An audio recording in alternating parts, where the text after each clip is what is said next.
Hello दोस्तों, मेरे प्यारे बच्चों, कैसे आप सब। स्वागत है आपका हमारे यूट्यूब चैनल पर। और आज हम इतिहास की इतिहास जो विषय है इसकी हम बेसिक जानकारी लेकर आए हैं कि इतिहास क्या है। ठीक है, इतिहास का क्या अर्थ है, इसकी परिभाषा, इतिहास के जनक कौन है और भारत के इतिहास के जनक कौन है। ठीक है, इतिहास किसे कहते हैं और इतिहास का क्या महत्व है, हम क्यों इतिहास को पढ़ते हैं, इससे हमें क्या लाभ है पढ़ने का। ठीक है बच्चों, तो आज हम इस क्लास में यही सब पढ़ेंगे। इतिहास की जो बेसिक जानकारी है, 4-5 पॉइंट है। और इतिहास जो शब्द है इसका क्या अर्थ है। ठीक है बच्चों, तो चलिए हम अपनी क्लास प्रारंभ करते हैं और शुरुआत करते हैं। चलिए, तो हमारा जो आज का टॉपिक है वो इतिहास है, इतिहास की बेसिक जानकारी। ठीक है, बेसिक का मतलब है जो इतिहास शब्द है, इतिहास क्या है, इतिहास का अर्थ क्या है, इतिहास की परिभाषा, इतिहास के कितने भाग हैं, इतिहास कितने प्रकार का होता है और इतिहास का जनक कौन है और भारतीय इतिहास का जनक कौन है। तो ये इतिहास शब्द से ही संबंधित प्रमुख जानकारी इस वीडियो में आपको मिलेगी। ठीक है बच्चों, तो चलिए सबसे पहले देखते हैं इतिहास क्या है। ठीक है, ये पॉइंट देखते हैं, इतिहास क्या है। ठीक है, तो इतिहास क्या है, सिंपल सी बात यही है कि इतिहास का मतलब है कि जो अतीत की घटनाओं का अध्ययन करता है उसे इतिहास कहते हैं। ठीक है, तो यहाँ पे लिखा भी है, अतीत की घटनाओं का अध्ययन क्या कहलाता है, इतिहास कहलाता है। अतीत का मतलब है भूतकाल की जो बीत गई। ठीक है, जो अब से पहले बीत गई उन सभी घटनाओं का जो अध्ययन या जो हम पढ़ते हैं उससे क्या कहते हैं, इतिहास कहते हैं। ठीक है, अब यहाँ पर दूसरी लाइन में देखते हैं पुरानी घटनाओं का। ठीक है, पुरानी घटनाओं का अध्ययन ही इतिहास है। ठीक है, मतलब पुरानी घटनाओं का अध्ययन करने को क्या कहेंगे, इतिहास कहेंगे। ठीक है बच्चों, चलिए अब आगे देखते हैं, इसमें हम थोड़ा पढ़ लेते हैं। और जो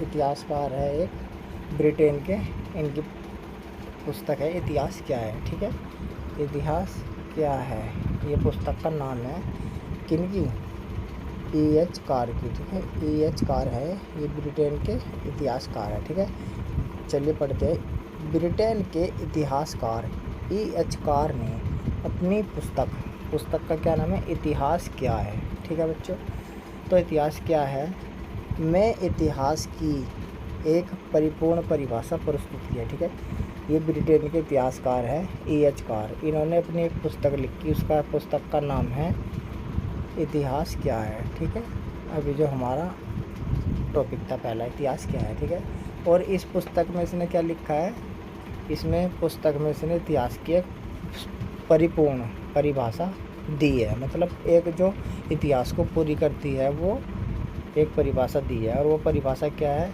चलिए पढ़ते हैं। ये परिभाषा है इतिहास अतीत। ठीक है, इतिहास अतीत और वर्तमान के बीच का अनवरत संवाद है। ठीक है, मतलब कि एक संबंध बताया है, अनवरत संवाद है। ठीक है,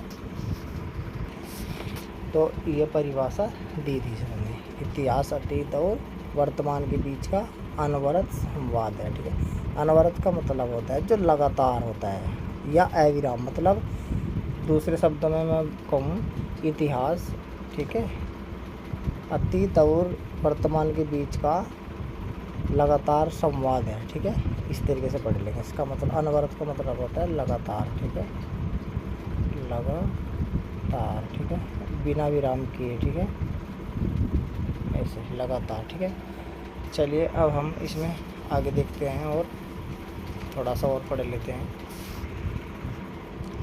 घटनाओं का उल्लेख ही क्या है, इतिहास है। ठीक है, घटनाओं का उल्लेख ही इतिहास है। इसका मतलब यह है कि उसमें प्राचीन काल से लेकर एक अक्षण पहले समाप्त हुए समय तक की घटनाओं का वर्णन आ जाना चाहिए। ठीक है, मतलब इसका मतलब ये है कि इसमें प्राचीन मतलब प्राचीन काल से लेकर और अभी। ठीक है, अभी जो मैंने अभी पर्सन ही ऊपर लग रहा है, जो अभी मैंने परिभाषा बताई, ये भी क्या हो गया, इतिहास हो गया। ठीक है, तो एक अक्षण जो पहले आ रहा ना इसमें, यहाँ से प्राचीन काल से लेकर एक अक्षण पहले समाप्त हुए समय तक की घटनाओं का वर्णन क्या है, आ जाना चाहिए। ठीक है, जब अभी मैंने ये परिभाषा पढ़ाई, ये भी क्या हो जाना चाहिए, इसमें आ जाना चाहिए। ठीक है बच्चों, अब देखो आगे। परंतु इसका आशय यह नहीं है कि इसमें अतीत काल में सब जीवों अथवा विश्व में हुई सभी उथल पुथल का विचार होना भी अवश्य हो। ठीक है, मतलब इसका आशय नहीं है कि इसमें अतीत में सब जीवों मतलब सारी चीज़ें ही होगी। ठीक है, इसमें ऐसा नहीं है कि सभी चीज़ उथल पुथल और विचार होना ही आवश्यक हो। इतिहास में केवल मानव जीवन का घटनाओं का उल्लेख होगा। ठीक है, इतिहास में केवल मानव जीवन की घटनाओं का उल्लेख होगा। ठीक है, ये बात ध्यान रखने योग्य है। किसका वर्णन होगा इतिहास में, मानव जीवन का। ठीक है, और मानव जीवन का जो महत्वपूर्ण साक्ष्य हैं, संबंधित है, वो उनका भी होगा। ठीक है, ऐसा नहीं है कि भाई सभी चीज़ों का इतिहास होगा। ठीक है, ऐसा नहीं है। ठीक है, तो समझ गए फिर इतिहास क्या है। ठीक है, अब ये समझ में आ गया कि इतिहास क्या है। ठीक है, इतिहास अतीत की घटनाओं का अध्ययन है, और अतीत की घटना किसकी, मानव संबंधित। ठीक है, और परिभाषा में भी है कि इतिहास अतीत और वर्तमान के बीच लगातार संवाद है। ठीक है, संवाद का मतलब बातचीत। ठीक है, एक संबंध बना हुआ है। ठीक है, तो ये हमारा हो गया। ठीक है, अब इसके बाद है हमारा अगला पॉइंट, इतिहास का अर्थ। ठीक है बच्चों, अब हम देखते हैं इतिहास का अर्थ। ठीक है, ये है इतिहास का अर्थ। अब इतिहास का अर्थ देखते हैं। सबसे पहले तो ये देखते हैं जो इतिहास है, इस शब्द का जो सबसे पहला उल्लेख हुआ है अथर्ववेद में आया था। ठीक है, वेद कितने हैं, वेद 4 हैं। तो किस में हुआ इसका इतिहास शब्द का, अथर्ववेद में। ठीक है, चलिए देखते हैं। इतिहास शब्द की उत्पत्ति संस्कृत व्याकरण के विद्वानों के अनुसार। ठीक है, मतलब इतिहास शब्द की उत्पत्ति जो संस्कृत के व्याकरण के विद्वान हैं उनके अनुसार इति प्लस है प्लस आस, इन 3 शब्दों के रूप में स्वीकार की जाती है। ठीक है, मतलब 3 शब्दों से मिलकर बना है, जिसका अर्थ इस प्रकार से है, निश्चित रूप से ऐसा ही हुआ था। ठीक है, इसका ये अर्थ है इन 3 शब्दों का। ठीक है, अच्छा, इतिहास शब्द का प्रयोग हमें अनेक प्राचीन ग्रंथों में भी मिलता है। इस शब्द का उल्लेख अथर्ववेद में भी मिलता है। ठीक है, अथर्ववेद में भी इसका उल्लेख मिलता है। अब इसका हम अर्थ समझेंगे। और अब इतिहास का अर्थ 3 शब्दों से मिलकर बना, इति है और आस। इतिहास, इति का अर्थ है ऐसा ही, है का मतलब है निश्चित रूप से, और आस का मतलब है था, मतलब ऐसा ही था। ठीक है, ऐसा ही था, क्या था, निश्चित रूप से। ठीक है, मतलब कि हाँ ऐसा ही था। चंद्रगुप्त था ऐसा, तो चंद्रगुप्त था ऐसा। अशोक ऐसा था, तो अशोक ऐसा ही था। ठीक है, पंडित जवाहरलाल नेहरू पहले प्रधानमंत्री थे तो थे। ठीक है, डॉक्टर भीमराव अम्बेडकर ने संविधान लिखा था, मतलब ऐसा ही निश्चित रूप से था। ठीक है, जैसा है।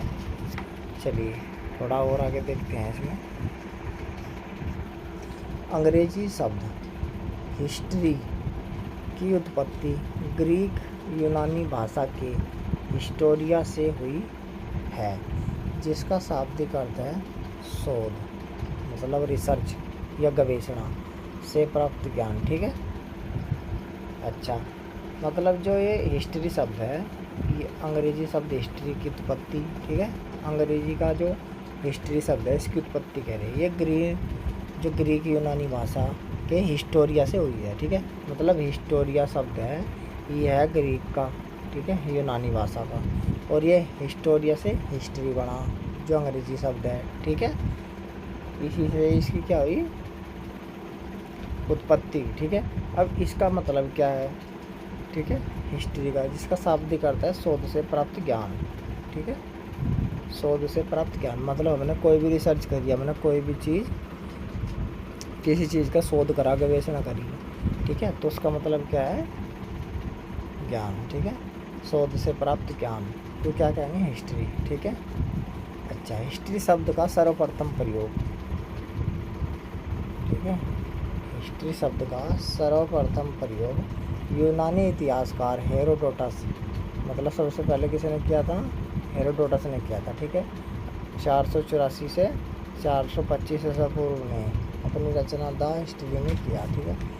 इनकी पुस्तक कौन सी है, द हिस्ट्री, ठीक है। हिस्टोरी का भी बोल रहा है, ठीक है। और ये इतिहास के जनक भी मानने जा, ठीक है।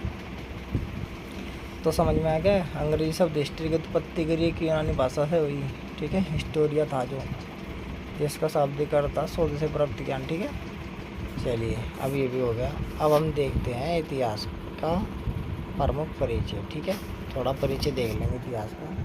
इतिहास का परिचय, इतिहास के अंतर्गत हम जिस विषय का अध्ययन करते हैं उसमें अब तक घटित घटनाओं या उससे संबंध रखने वाली घटनाओं का काल कर्मानुसार वर्णन होता है, ठीक है।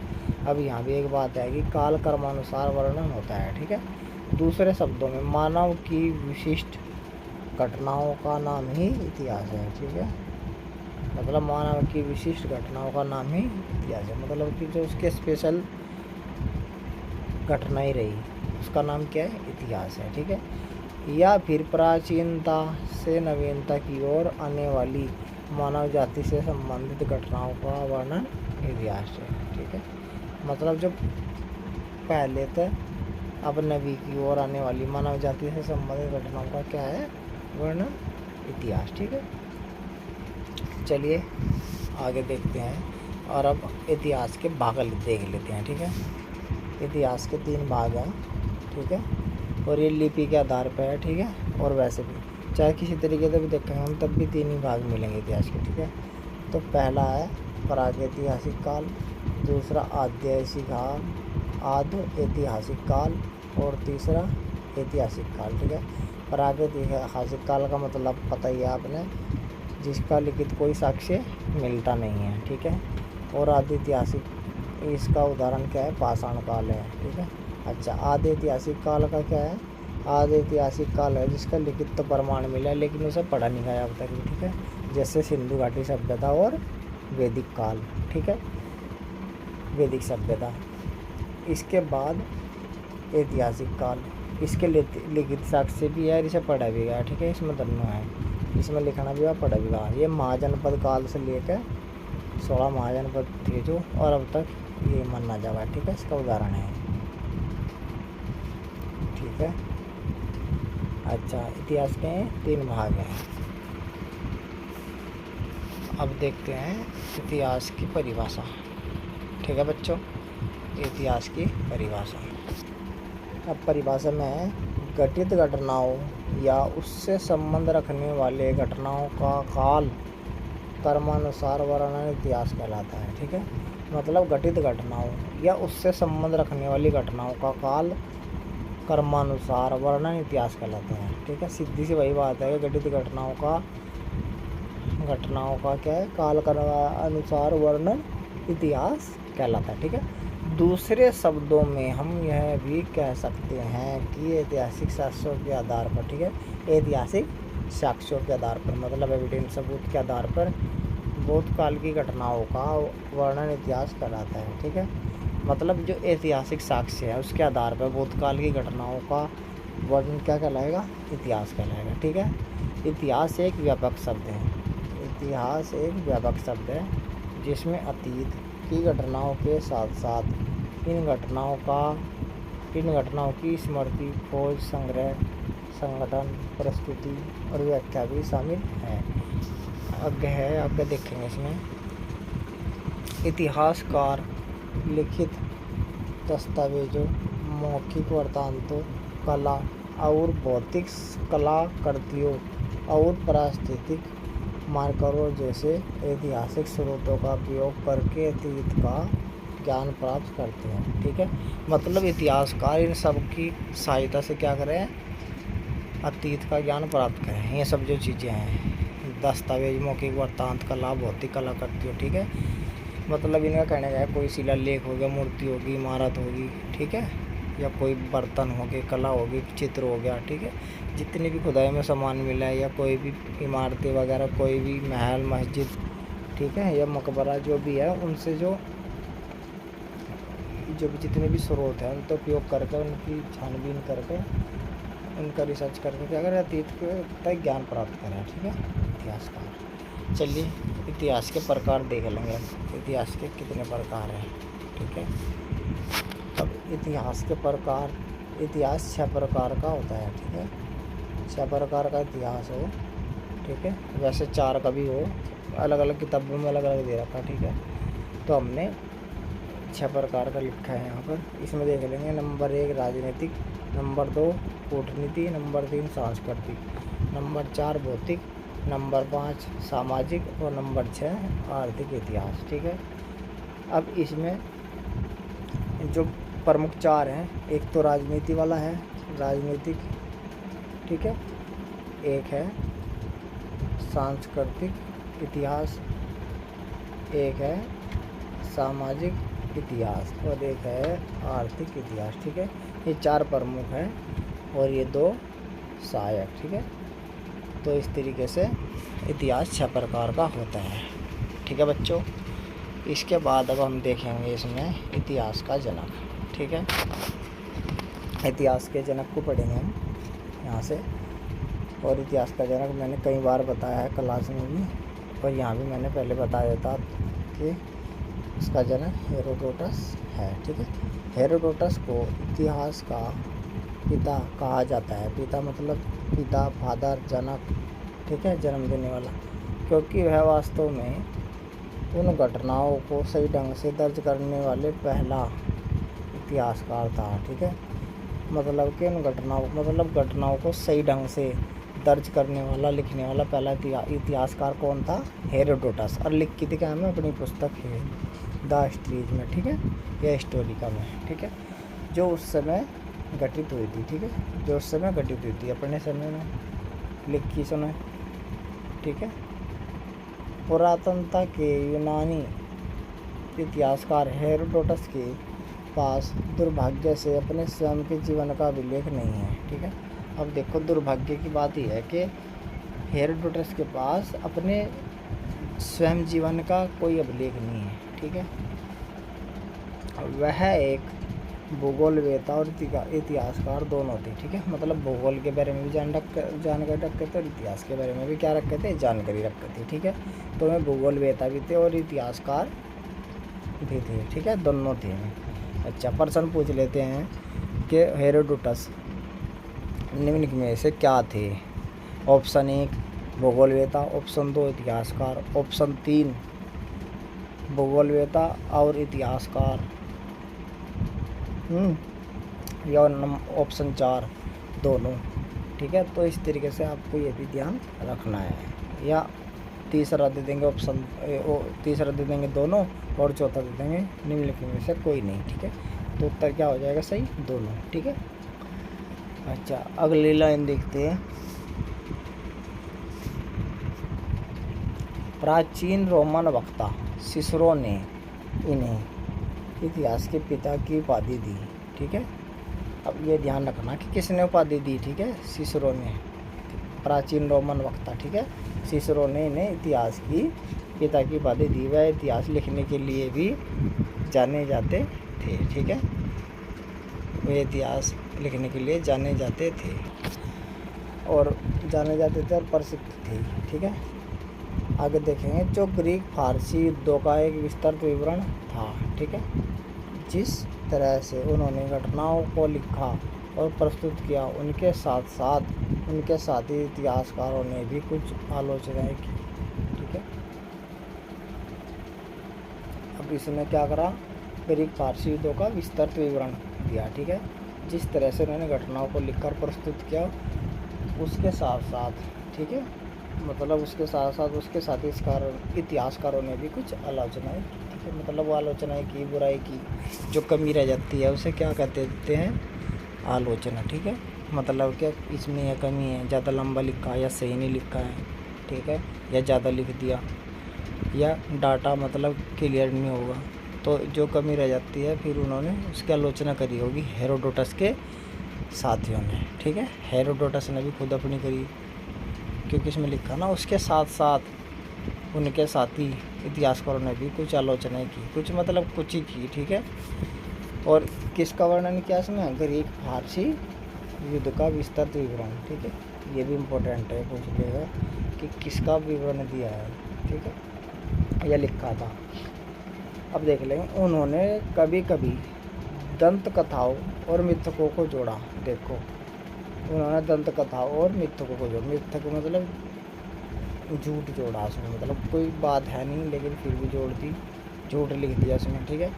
लेकिन सामान्य तौर पर उन्होंने पाठकों को तथ्यों की व्याख्या करने दी, जैसा कि उन्होंने फिर देखा, ठीक है। मतलब तथ्यों की व्याख्या करने दी, ठीक है। चलिए आगे देखते हैं। आगे है इतिहास शानदार सम्राटों के जीवन के साथ साथ उल्लेखनीय संघर्षों के सभी विवरण और विवरण प्रदान करते हैं, ठीक है। अच्छा, अपनी टिप्पणियों और स्थानीय लोगों के विवरण दोनों पर बहुत अधिक निर्भर था, ठीक है। अपनी टिप्पणियों पर मतलब अपनी टिप्पणियों पर और स्थानीय लोगों के विवरण दोनों पर बहुत अधिक निर्भर था। कौन, हेरोडोटस, ठीक है। ये इसकी क्या थी, आलोचना की गई, मतलब इस तरह बताया। अच्छा, इसके बाद है उन्होंने ग्रीक दुनिया भर में अपने कई अवसरों पर देखा है, उनकी स्पष्टवादिता के लिए उनकी प्रशंसा की जाती है। यात्रा के दौरान पता चला, ठीक है। अब यात्रा के दौरान पता चला कि वे स्पष्ट थे, स्पष्टवादिता थी, ठीक है। मतलब कोई भी बात स्पष्ट लिखते और उनकी प्रशंसा भी की जाती थी, ठीक है। चलिए, ये जो हेरोडोटस थे ये तो थे इतिहास के जनक। अब हम देख लेते हैं भारत के इतिहास का जनक कौन है, ठीक है।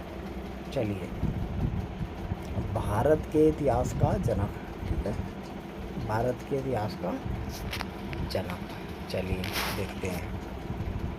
यह इतिहास के गहरे क्षेत्रों में, ठीक है, कुछ ही नाम इतने चमकते हैं जितने ईसा पूर्व 4वीं शताब्दी के यूनानी इतिहासकार और राजनयिक मेगास्थनीज के हैं, ठीक है। अच्छा, ये मेगास्थनीज था कौन, राजा चंद्रगुप्त मौर्य के दरबार में एक राजनयिक के रूप में उनके कार्यकाल के दौरान प्राचीन भारत में उनके उल्लेखनीय विवरणों के लिए उन्हें भारतीय इतिहास का पिता, ठीक है, भारतीय इतिहास का पिता के रूप में जाना जाता है, ठीक है। अब ये ध्यान रखना कि किसे कहें, ठीक है, मेगास्थनीज को, ठीक है। वही ये मेगास्थनीज भी यूनानी था, ठीक है, यूनानी राजदूत था, ठीक है। अच्छा, ये भारतीय इतिहास का जनक है, मतलब पिता है। और इनकी पुस्तक कौन सी है, एनडी का, ठीक है। तो ये ध्यान रखेंगे। अब देखते हैं लास्ट में इतिहास की क्या आवश्यकता है, ठीक है। इतिहास की आवश्यकता मतलब हम इतिहास क्यों पढ़े, ऐसी क्या आवश्यकता है इतिहास की जो हमें पढ़ना ज़रूरी है।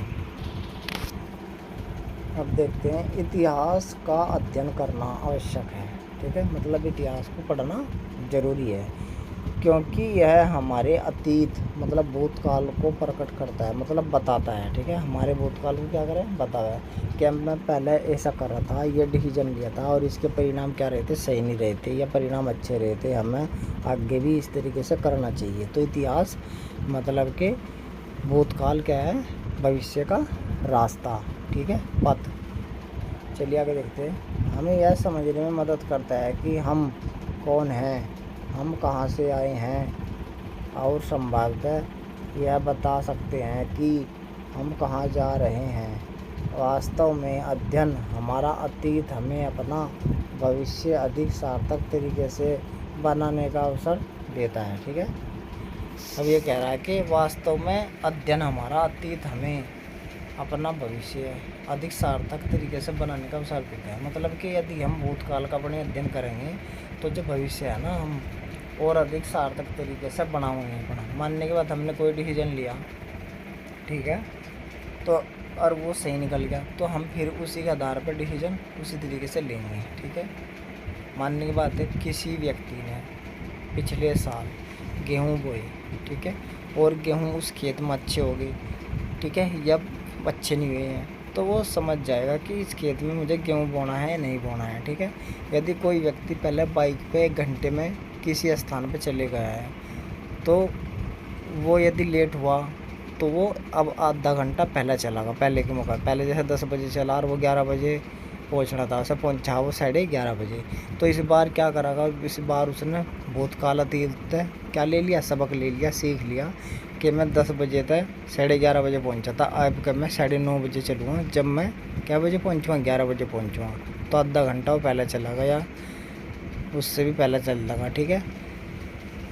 ये किसी एग्ज़ाम की पेपरों की बात ले लें कि मेरे इस साल कम नंबर है क्योंकि मैं पढ़ा नहीं, और इस साल मैं पढ़ूँगा तो मेरे ज़्यादा नंबर आ जाएंगे। तो ये क्या है, भूतकाल से हमें पता लग रहा है पढ़ना, ठीक है। हमारा क्या हो रहा, इतिहास इसीलिए ज़रूरी है कि हम जो निर्णय लिए में सही थे या गलत थे, और आगे में कितने उचित है लेना, ठीक है। तो इतिहास इसीलिए बहुत ज़्यादा आवश्यक है, ठीक है। तो बच्चों, आज इस जो हमारा टॉपिक था, एक क्लास थी, आज ही संपन्न होती है। जो हमारे महत्वपूर्ण बिंदु थे इतिहास से संबंधित, बेसिक जानकारी थी इतिहास की, वे हमने यहाँ पर बता दिए हैं आपको। और फिर हम एक अगली नई वीडियो में मिलेंगे, तब तक के लिए धन्यवाद, नमस्कार।